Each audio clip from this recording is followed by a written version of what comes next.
there are a lot of controversies going on right here in the United States. However, I'd like to address that even though things aren't going the way we would like to here in the United States, it's not so different from what the Hebrew children were experiencing in Egypt in the 1400s BC. Let's take a consideration. We've looked at several stories from the Christian perspective right now, living in the 21st century. This story that I would like to go with you guys this evening is something that we are very familiar with, but I'm trying to put on every single person that's sitting in this room this evening Egyptian glasses. I want to try to make everyone in this room Egyptian citizens.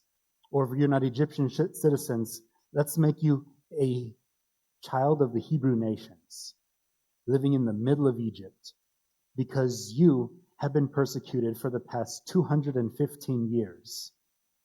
One of your forefathers, Joseph, invited Jacob and all his family to live in the land of Egypt to be safe from the famine. And ever since then, there was a Pharaoh who knew not Joseph and enslaved you, your family, and your people. So what is the life like that you're in? Well, it's a life of servitude. We've had, according to Egyptologists, a new regime.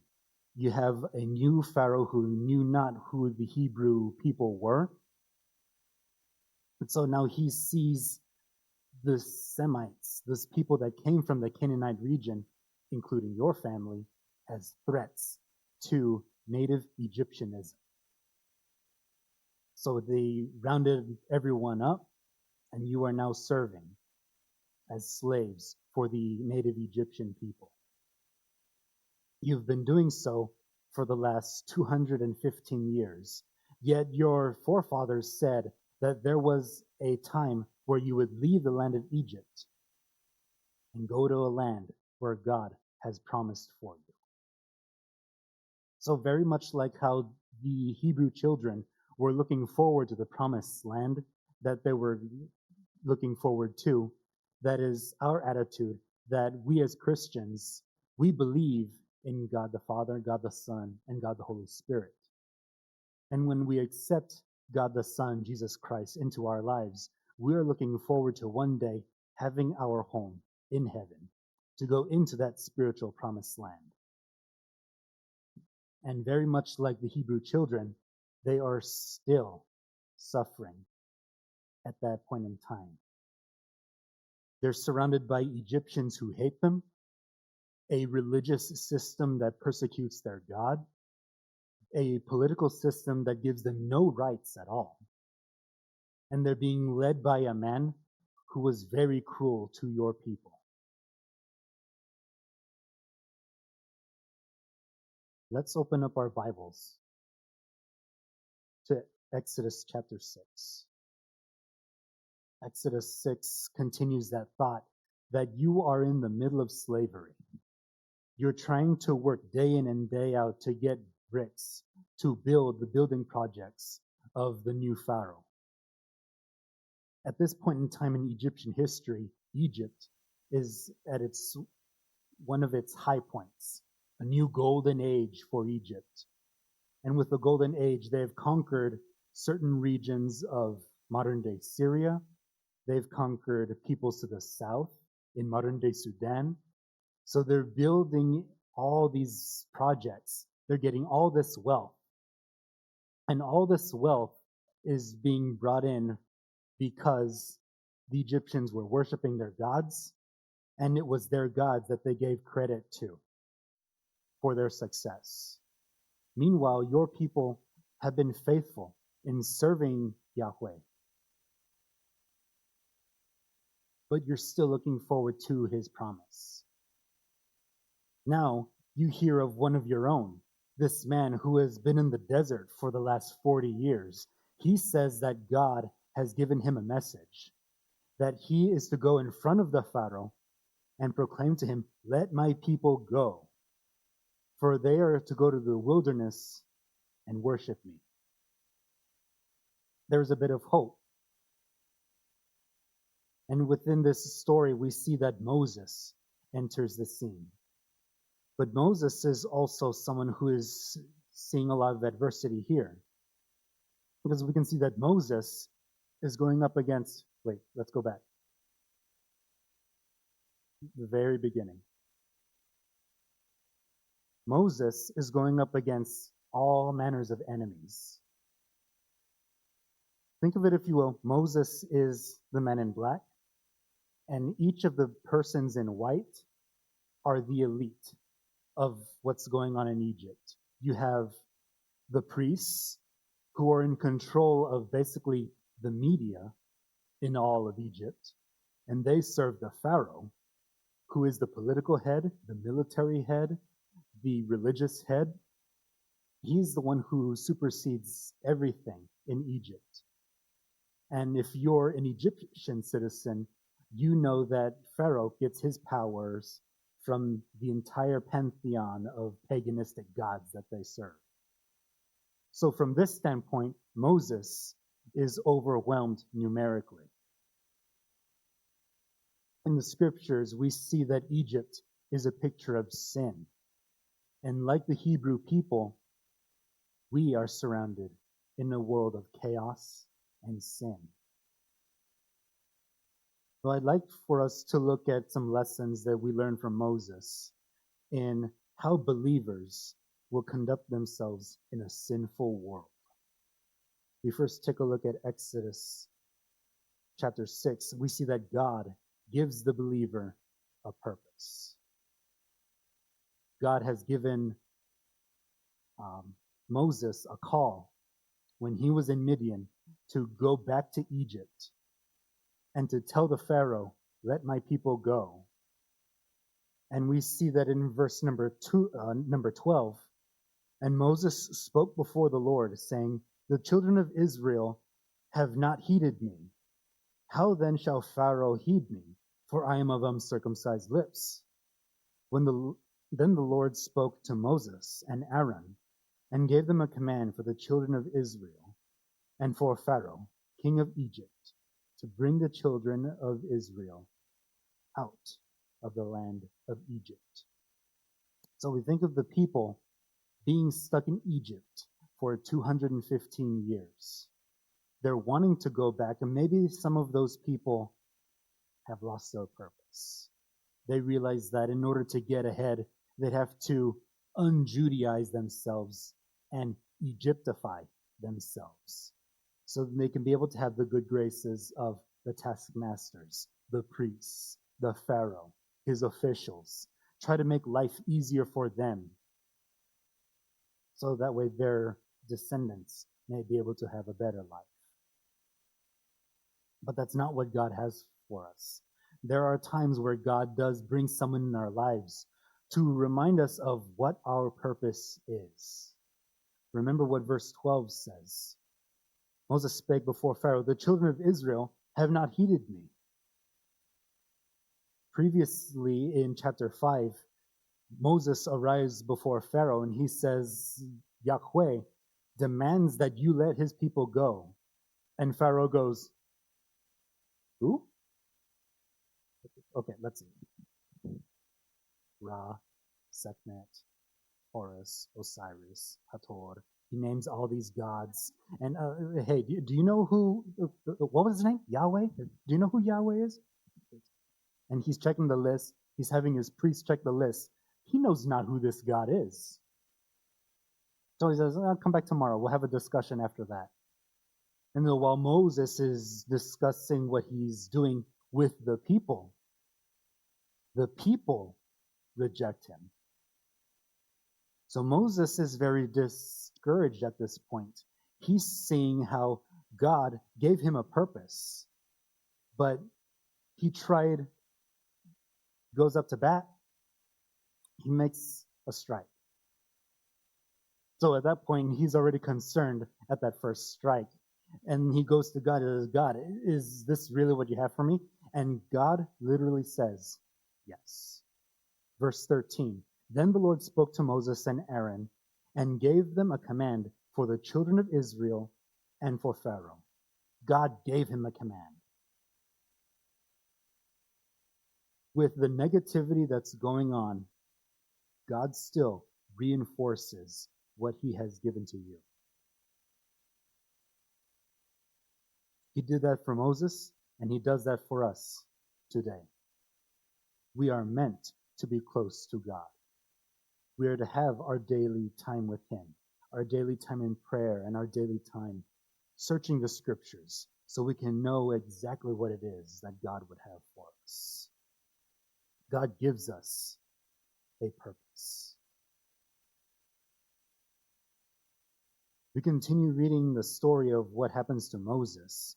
We go to chapter 7. We see that God gives the believer a purpose, but he also gives the believer a position. He gives the believers a position, and Moses, for the second time, goes before the Pharaoh at the beginning of chapter 7.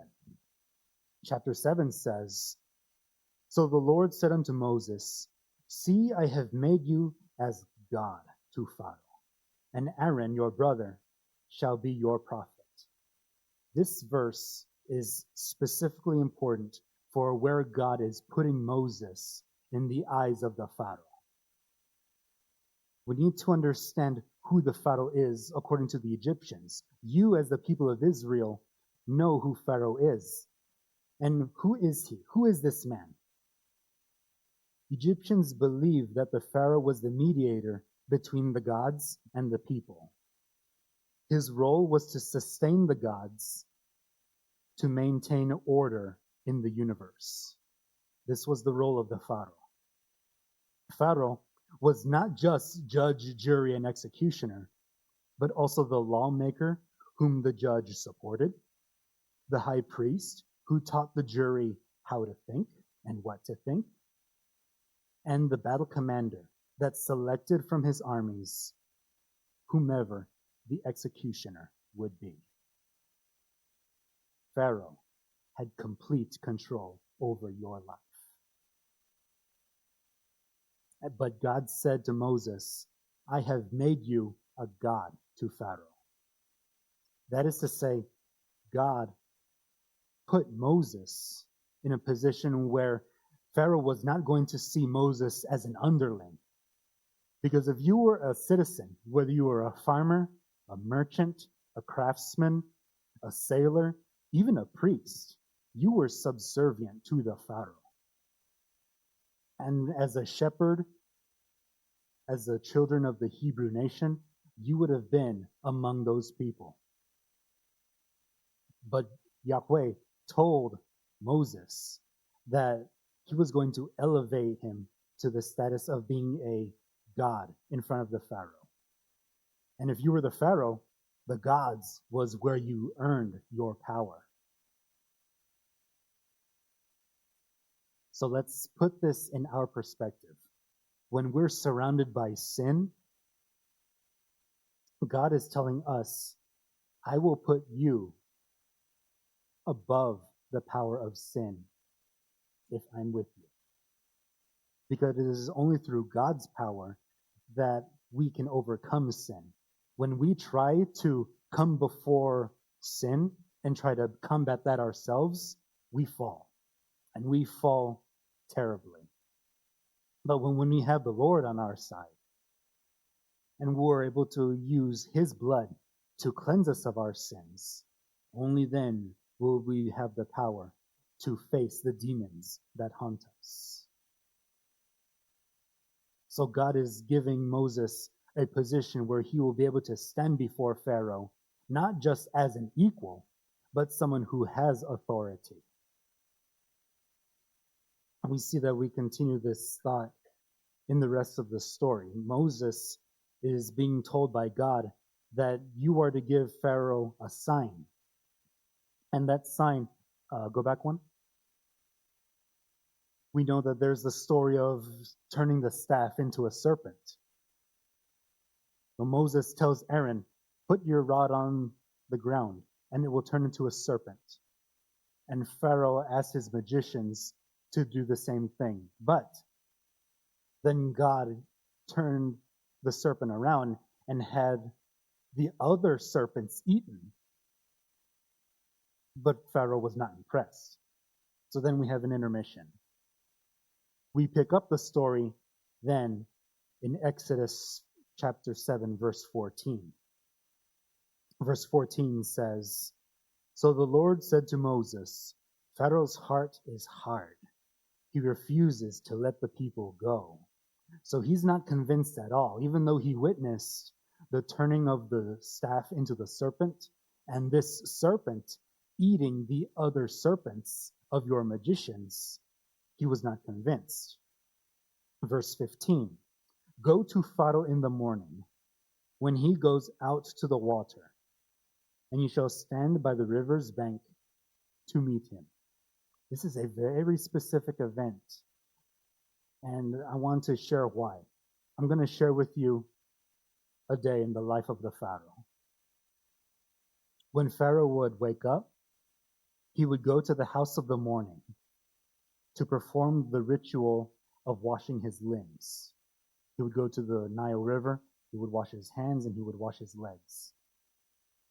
In the way that the sun god Ra bathed each morning in the primordial ocean of heaven, so Pharaoh bathed his body in order to restore the vital force that flowed from the Nile upon the two lands. Egypt had been sectioned off into two parts, Lower Egypt and Upper Egypt.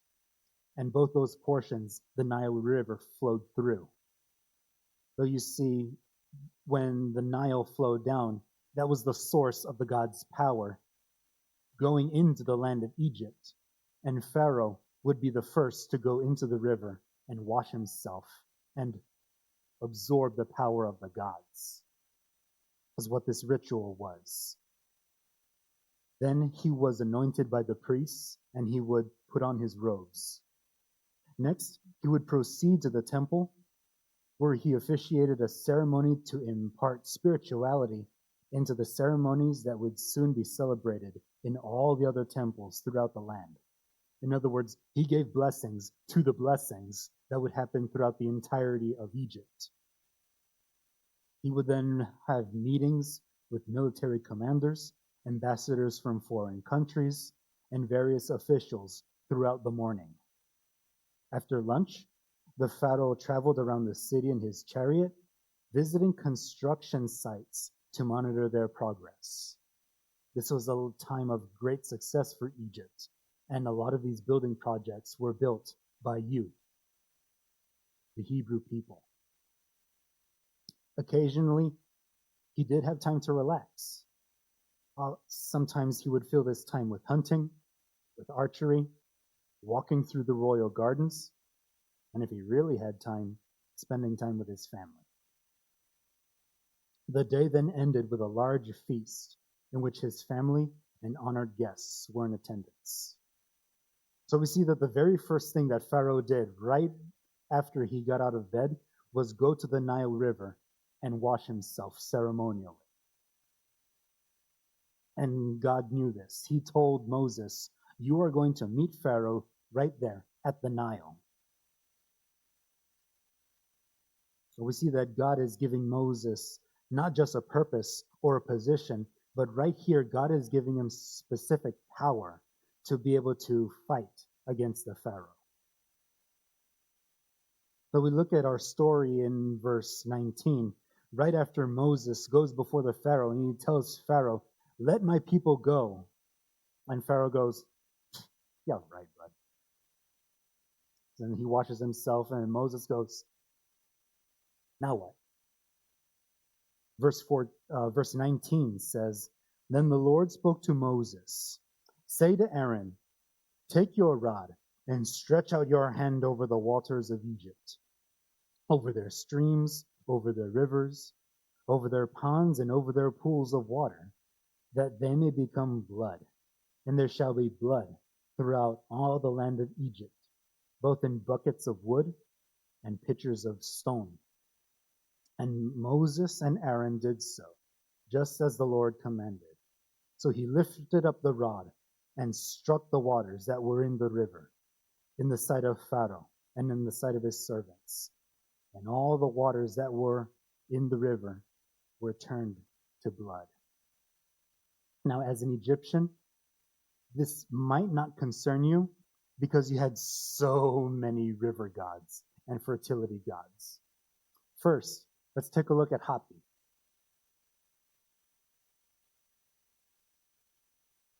This guy's got blue skin. That's to show the water of the river Nile. This guy was the actual spirit of the Nile itself. Hapi was the god of the annual flooding of the Nile. So he would be in charge of the waters when they rose and when they receded. So you see this man or this god as a source of fertility for your crops, for your drinking water. It's livelihood for the nation of Egypt. But he, instead of being blue, he's now red. Oh, don't worry about it. We got another god for you. Our prayers to him might not work. Let's try Khnum. Khnum is the guardian of the Nile. When you go up the river, the river starts at a source in the middle of Africa. And it is the source where Khnum got his source of power, and he unleashes the floods. Khnum in Egypt was known as the regulator of the flood waters. So where Hapi was the one who has said, hey, I want to go and flood Egypt, Khnum says how much he's going to flood Egypt. So Khnum is interesting because he was also in charge of the soil that came down with the water. So with the farmers, you have new soil coming in with the new water. This is a sign of fertility. Because with new soil, you have your crops being able to grow a lot more lively. But how can that happen if now the waters turn to blood? But then get this, with Khnum being the god of the soil that comes in with the water, Egyptians thought that it was this soil that he used to mold man. He's often depicted as the potter god because he was in control of the soil and how it was used to make certain pottery.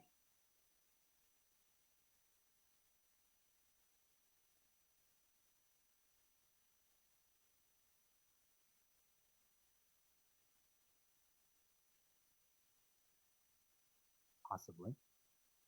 Brother Lewis was asking in Genesis when the 7 years of famine were during the time of Joseph, did the Nile just recede very, very little, or did it become non-existent? We don't know. So that's a good question.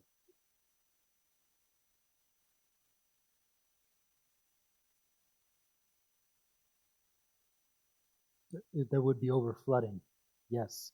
So you have Hapi and you have Khnum, who was an aspect of the floodwaters, and you would try to pray to these deities, but nothing would happen because the water was still turned to blood. Okay, let's try another god. How about Osiris? Osiris is an interesting character. A bit of mythology for you. Osiris originally was the god of fertility, agriculture, and life. So it makes sense that when the floodwaters came, you would pray to him for your livelihood because with the waters coming in, he would bless the crops that would benefit from the water. However, his brother became peanut butter and jealous, and he killed him. His brother Set kills him, and he chops him into little pieces. But it's with the help of Osiris's wife that she gathers the pieces together and wraps them in linen. So Osiris is the first mummy. And after he resurrects from the dead, he then becomes the god of the dead, resurrection, and the underworld. So with the resurrection, we see dead things, seeds, coming to life, the plants. So Osiris would have been praised definitely as a god of sustenance for the Egyptian people. But remember when I said that Set killed him? In Egyptian mythology, his blood flowed into the land of Egypt and became the Nile. So now his bloodstream literally becomes blood. And it's not a good deal. These are minor gods. Now let's take a look at a few minor ones. How about Neth?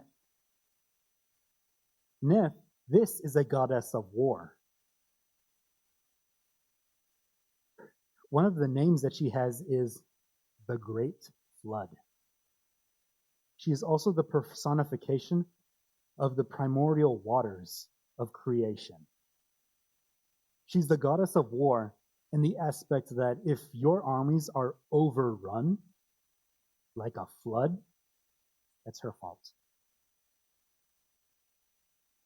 So now that the waters are overrun with water, overrun with blood, people are trying to pray to her to let this stop. This can't be happening. We're praying that you stop this blood from happening. She's not working.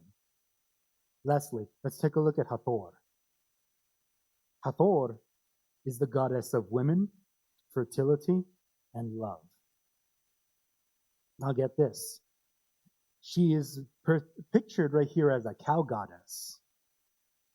She's a fertility goddess. She nourishes the pharaohs with her milk. And it is said that one of her favorite animals is the fish. Let's take a few moments to look at what happens next in the verses. Verse number 21, the fish that were in the river died.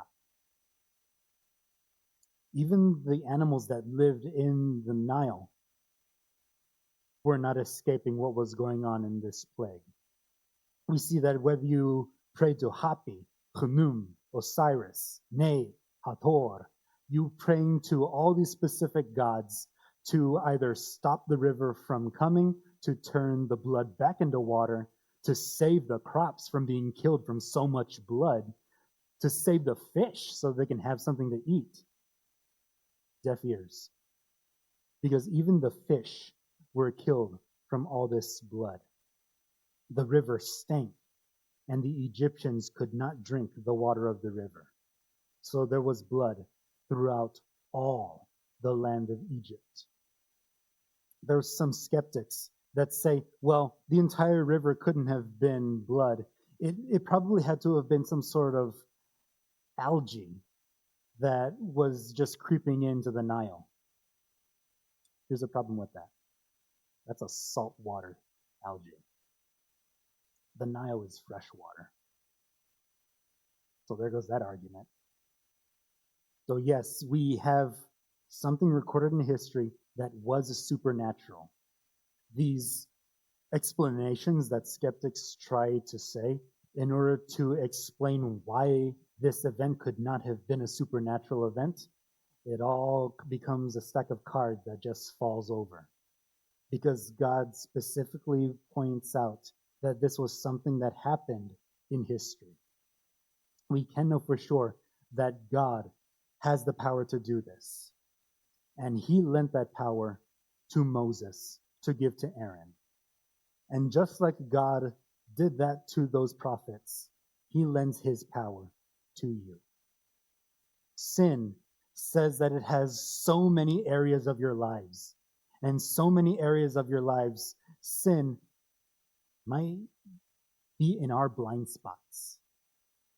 But no matter where sin is, God gives us the power to be able to counteract that sin.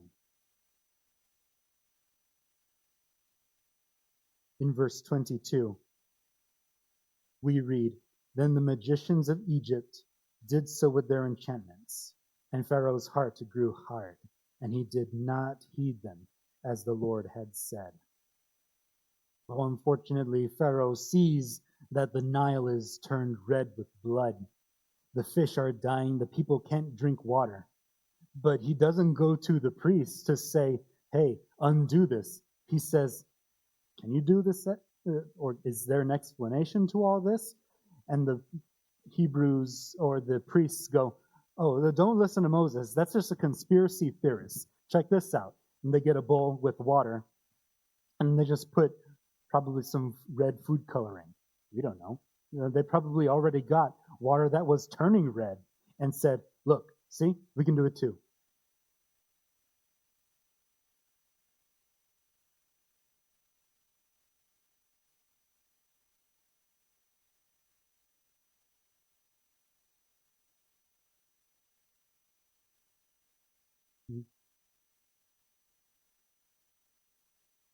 Eventually, they would need to drink something.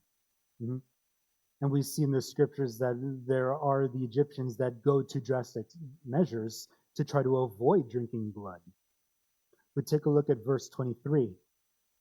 And Pharaoh turned and went to his house. Neither was his heart moved by this. So Pharaoh's not convinced of God's power here. And we see in verse 24 what the Egyptians start to do. So all the Egyptians dug all around the river for water to drink because they could not drink the water of the river. So they couldn't have water in the Nile or because it was all blood. But neither could they go to their storehouses and get water from there. Remember what the scripture says. All the water that's in the buckets and in the stone pitchers also turned to blood. So, we can't go there, we can't go here. We got to get water somewhere. So then they just started digging and digging and digging. And the chapter ends with verse 25. And 7 days passed after the Lord had struck the river. So we see that after 7 days, that was how long the Nile had been turned to blood. And we see that afterwards, people need a drink. So the Lord, in his mercy, allowed for the Nile to revert back to water so that the Hebrew children and the Egyptians would be able to have water. Again, showing that he still extends his hand to those who do not know him as Savior. So what happens in the following story? Well, come back next week and we'll find out. All right, we already covered our announcements, and let's see. I can't read red.